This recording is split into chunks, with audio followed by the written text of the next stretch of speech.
啲就 OK。另外睇下你而家手上嗰個再入多，好啦好啦，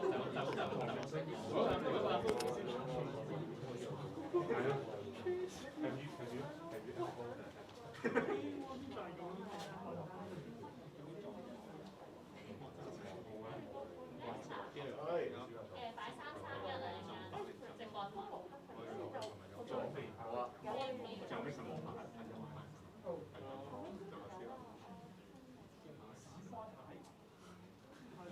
跟住就係即係就收到第二支銀紙咧，太遲啦。好似周星馳。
等陣先嚇，唔好意思咁快嘅。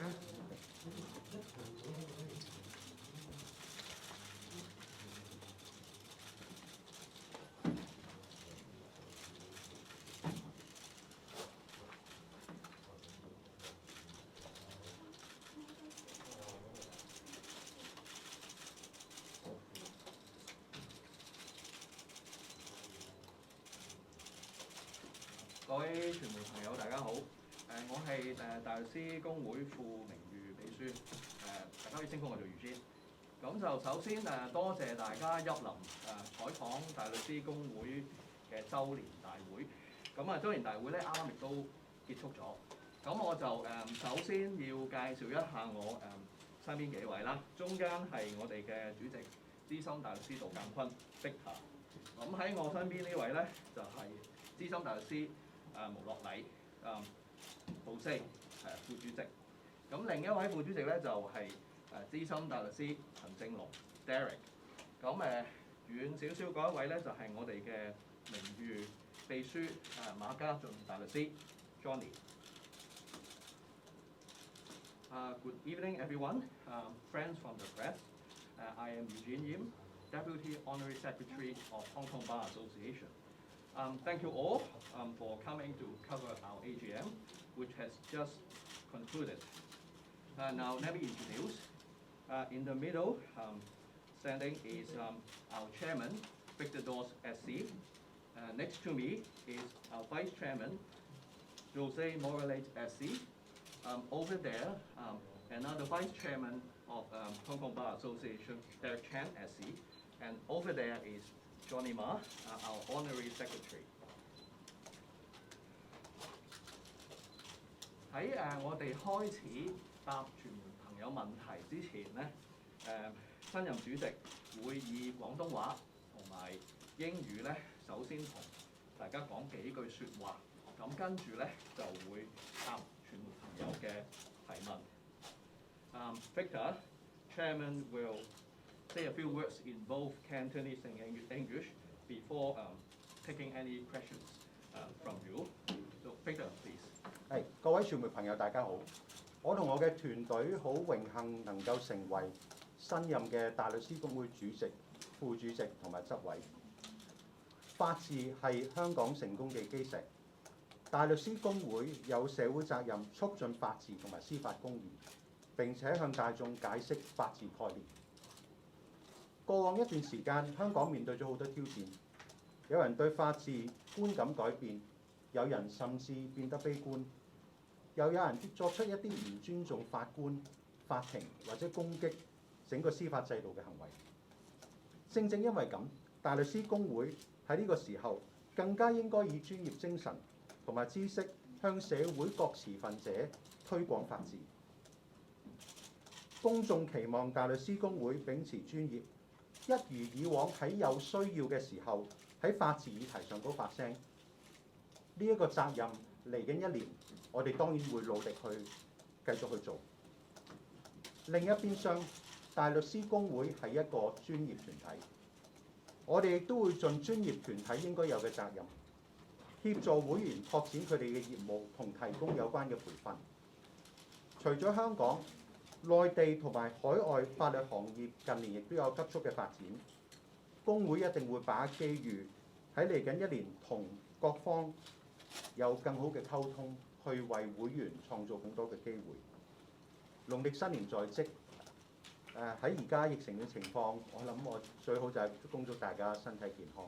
多謝你哋。I'll now give my short speech in English. A warm welcome to members of the press for attending this session. Sorry for being, this room is a bit crowded. Me, together with new members of the Bar Council, are honored to be elected today. We fully appreciate the Bar has an important societal role in promoting the rule of law and in explaining this to the community. Given the challenges that we have been facing over the past few years, some members of our community may have formed a pessimistic view of the rule of law. Some have even carried out disrespectful conduct against judges, the court, and our legal system. In times like this, it is the duty of the Bar to promote the rule of law and to educate the public. We also appreciate that the public rightly expect the Bar to speak out on rule of law issues where necessary, and we will of course do our very best in discharging that role. At the same time, we are of course a professional body, and we will discharge our duties in assisting our members to develop their practice and provide necessary training. There are rapid development in the legal market, both in Hong Kong, in the mainland, and elsewhere. And we will definitely seize such opportunities and will be in active dialogue with all stakeholders. Chinese New Year is approaching, and I take this opportunity to wish you all good health and stay safe. 跟住落嚟咧，就會係一個答問嘅環節啦。咁由於咧稍後我哋都有工作做，咁所以我哋希望嗰個答問環節大概係10分鐘左右到啦。咁亦都希望傳媒朋友發問之前咧，就先講出你嘅姓名同埋所屬個傳媒機構嘅名稱。As we have work to do afterward, so we hope to keep the Q&A sessions for about 10 minutes. And friends from the press, please state your name and your organization before you raise your question. Mr. Dawes, Holmes Chan from AFP. 3 questions. A year ago, your predecessor, Mr. Paul Harris, said he believed that the national security law was, quote, not consistent with the rule of law. And he made it one of his goals to get the government to modify that law.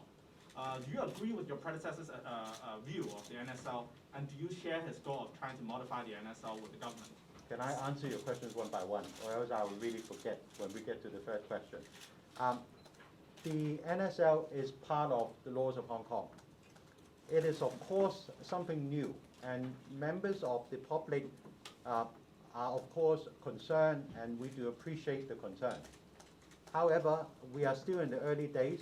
Some of the cases have now reached our courts. We should definitely give our courts time to interpret the law, to allow the cases to be tried under the due process protected by the rights enshrined in our legal system, including the Basic Law and the Bill of Rights. And any ambiguity will be clarified by our courts. And I'm confident that our courts will be able to discharge that duty. One of the barristers, a member of Hong Kong Bar Association, Ms. Chow Hang Tong, is charged under the national security law. What do you think should happen to a member of Bar Association in that circumstance? Should she be disbarred? That is something that I will have to deal with as chairman, and that is a matter that is ongoing. So I'm afraid that I can't comment on that at this stage. But you should be rest assured that it will be dealt with under our usual disciplinary process, which has worked very well over the years. There are some proposals from some sectors of society that the barrister profession and the solicitor's profession should be merged. What is your view and the Bar Association view on this? And do you think there's cause for worry?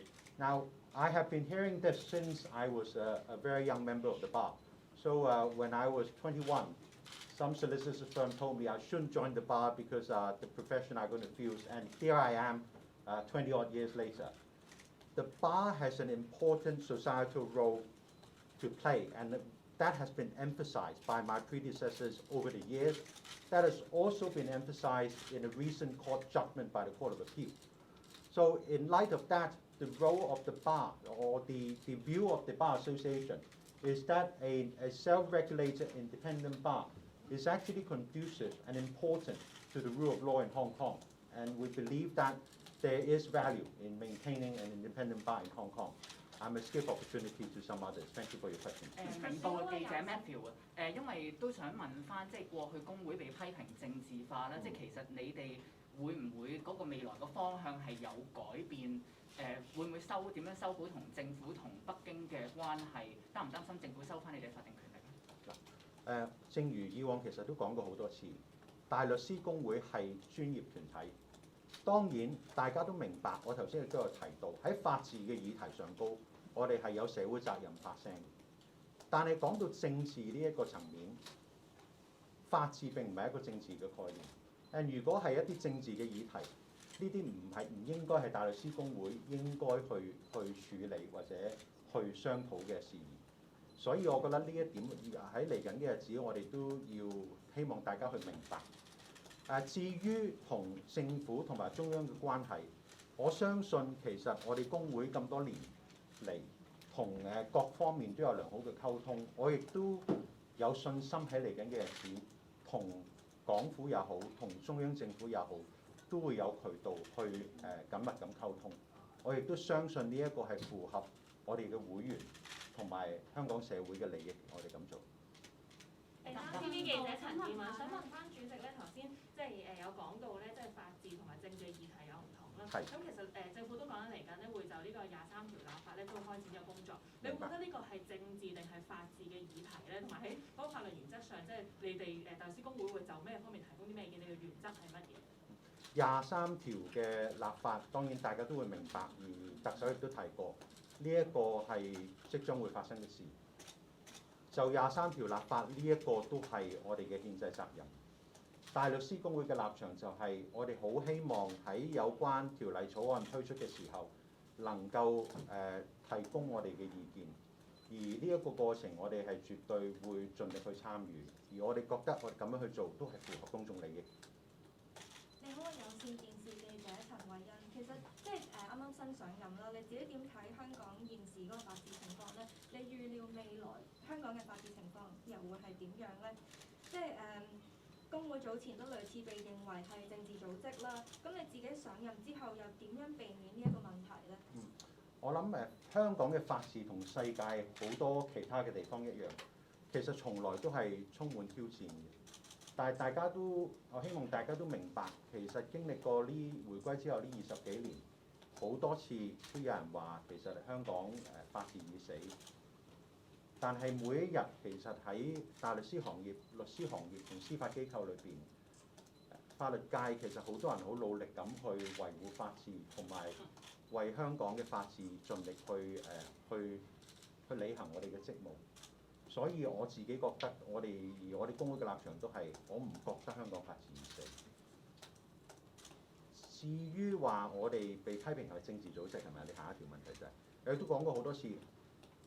當然而家香港社會就係好多人有好多唔同嘅諗法，而無可避免，大家都會明白諗法其實係非常兩極嘅。我可以講，而我哋可以做嘅就係大律師公會係一個專業團體，純政治嘅議題，其實與大律師公會真係無關。當然，政治嘅議題同法治嘅議題喺某個層面上係會有呢個重疊嘅地方。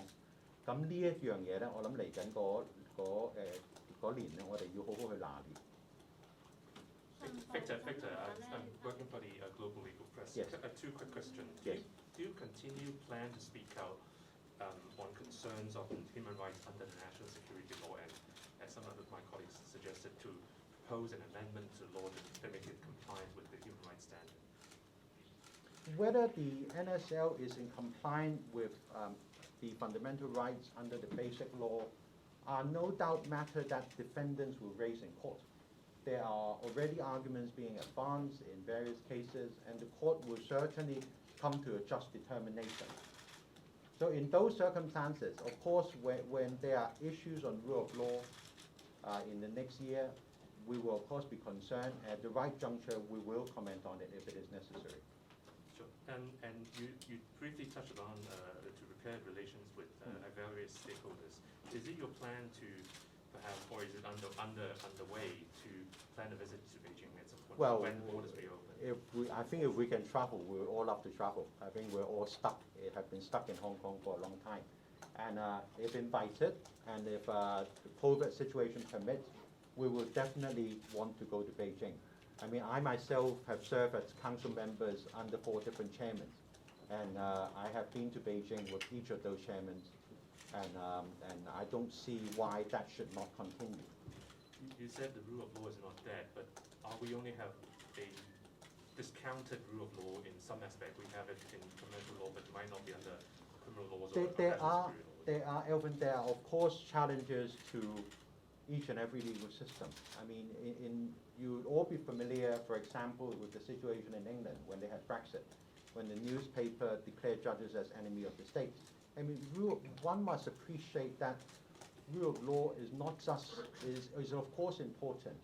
It is of course precious, but in a way it is also fragile everywhere in the world. And we should all really work very hard to preserve it, because this is what gives Hong Kong our edge.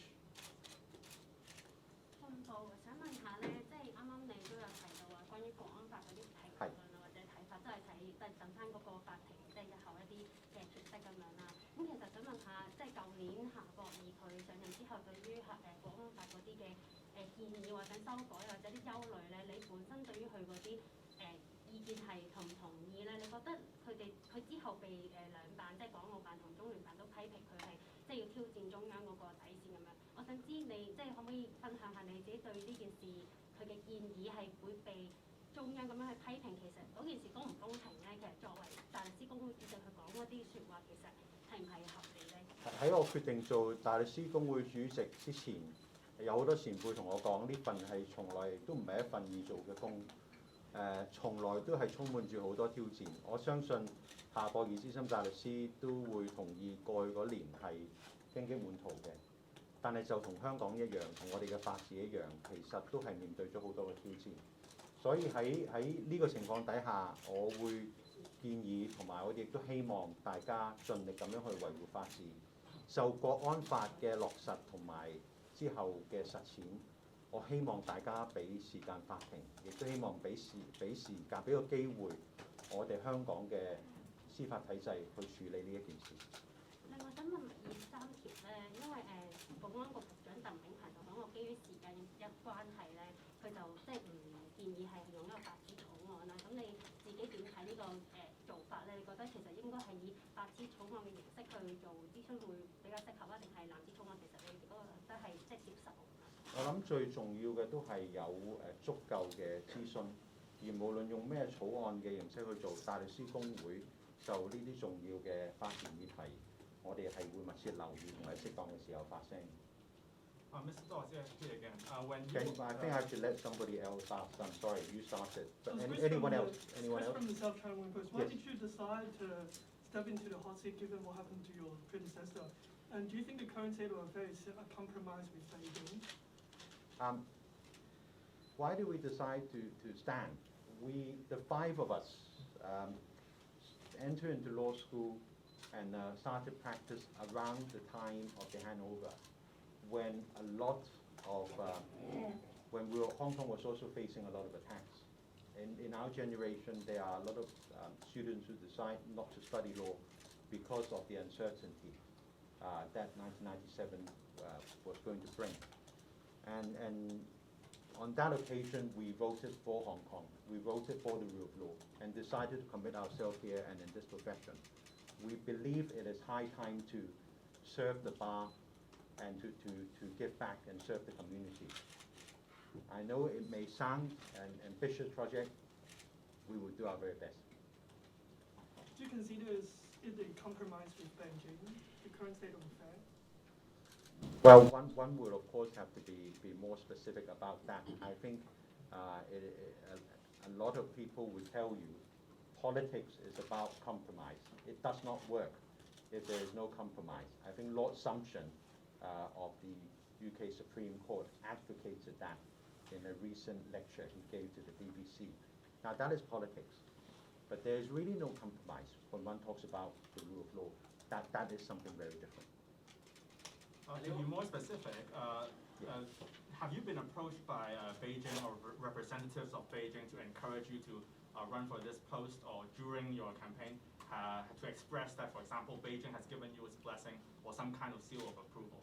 Now, in deciding to run, neither myself or the two vice chairmen have been encouraged or had any support from the central authorities. We decided to run because we believe it is about time we give back and we serve the bar. That is very clear. 即係一開頭咧講到話，即係知道而家香港有啲人對法治感到悲觀嘅，你覺得個原因係乜嘢？同埋咧想問埋，即係你覺得過去幾年大律師公會嗰個工作係咪一個啱嘅方向咧？有冇啲乜嘢係過往幾年冇乜做，你哋嚟緊會做多啲？有啲乜嘢係過去有做過，而你哋覺得嚟緊都唔會再點做？我諗大家都會明白，其實香港從來都係面對住好多嘅挑戰。正如我頭先所講，法治從來都係面對住好多嘅挑戰。所以過去嗰幾年，有一部分嘅市民或許感覺到悲觀，其實唔出奇。其實每一個時候香港都有好多唔同嘅睇法。但係我所講，我可以講嘅就係咁。嚟緊嘅日子，我哋當然喺法治嗰方面會繼續盡力發聲。嚟緊有好多關於行業嘅機遇，例如喺大灣區嘅發展，例如喺國內同海外嘅機遇，我覺得我哋嘅同業係絕對唔可以放棄。所以喺呢啲方面，我哋會希望有更加多嘅對話，同埋幫佢哋尋求更加多嘅機會。我哋會答多兩位傳媒朋友嘅問題。係你好，文匯報嘅Jackie 你好。係。因為香港法治備受一啲外國批評啦，咁影響到市民對法治嘅理解嘅。咁如果有一啲係無理嘅批評，你會唔會係發聲去幫助市民理解？我諗正如我頭先所講，而歷屆主席都有講，大律師公會喺法治議題上高係有社會責任去解釋有關嘅原則俾公眾聽。如果嗰啲嘅報導牽涉到一啲我哋覺得我哋應該發聲嘅原則，我哋絕對係會繼續咁去做。當然，我希望大家都明白，即係大律師公會唔係時事評論員嚟嘅，即係你唔會見到我哋個個禮拜都發聲嘅。身为卫视驻港记者提问，您刚刚说呢，要加强和内地的沟通，创造更多机会，也不能放过大湾区发展的机会。那您具体大律师公会有怎样的措施呢？您用廣東話回答就好。我的普通話真是不太好，希望多謝你。大灣區嗰方面呢，我哋係當然過去嗰年喺大灣區嗰個律師事嗰度，大家都會留意到我哋係有相當嘅會員係考咗㗎啦。咁喺呢一方面呢，我哋同政府亦都同國內有關嘅機構亦都會緊密咁溝通。我哋係唔會放過呢個機會。你自己考嘅？我自己未考，因為我喺法庭上次考試嗰陣。好啦，咁我諗今日我哋嗰個答問時間都差唔多。幾位影埋上先。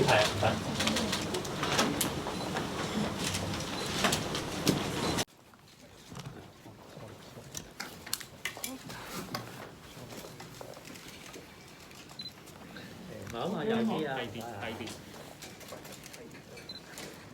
好，係啦，各位望望呢度。係你嘅右邊，唔該。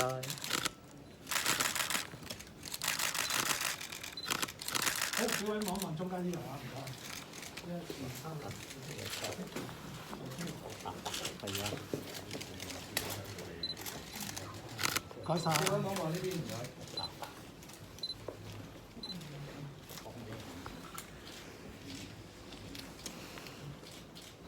多謝咁多位今晚嚟到，尤其是疫情呢個情況底下，都希望大家小心。咁嚟緊嗰一年，我希望同各位媒體嘅朋友有多啲機會接觸同互動。今日多謝晒你哋先。好，辛苦晒。